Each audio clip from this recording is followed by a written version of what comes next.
Hey y'all, here's an easy recipe for our southern style crispy chicken drumsticks that everybody's going to love. Before we get started, one optional step is to marinate the drumsticks in hot sauce, seasoned salt, or your favorite seasoning, but that's not required.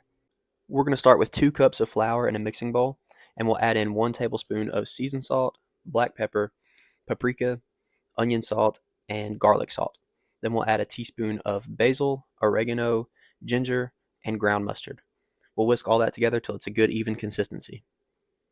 In a separate mixing bowl, pour up 1 cup of flour with no seasoning added to it. We're going to fry this chicken in beef tallow. RFK would be very proud of us for not using seed oils. We're going to use 2 8-ounce jars of tallow.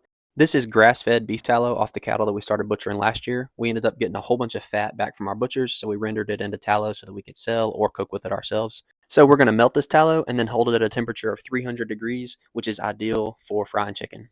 Now in a third bowl, we're going to pour up buttermilk. So on the left is our 1 cup of regular flour, in the middle is our buttermilk, and on the right is our 2 cups of seasoned flour. So first the drumstick goes into the regular flour, gets a good coat of flour on it. Then we're going to cover all of that flour with buttermilk in the middle bowl. When you get the drumstick into the seasoned flour bowl, you're going to cover it with flour just like before, but you're going to squeeze this flour into the skin of the chicken. This is an essential step, so don't skip it. If you like to have a thick, crispy breading on your chicken once it comes out of the grease, you're going to really want to squeeze this seasoned flour into your chicken. When you think you've squeezed enough, you haven't. Keep squeezing more flour into the chicken. We did about 15 drumsticks this way, and we used up every bit of that 2 cups of flour. In fact, on the last drumstick, we had to add a little bit more flour to it, so that should give you an idea of about how much flour you're going to need to use on your chicken.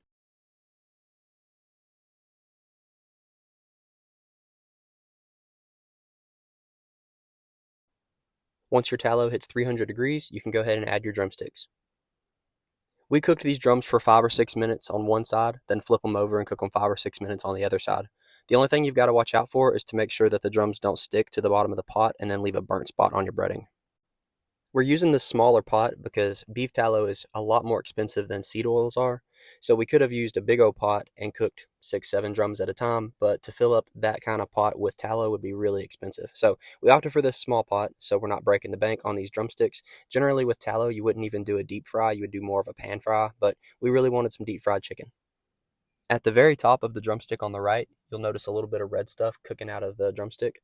That's just some bone marrow getting cooked out. That's a good indicator to know that the chicken's almost ready.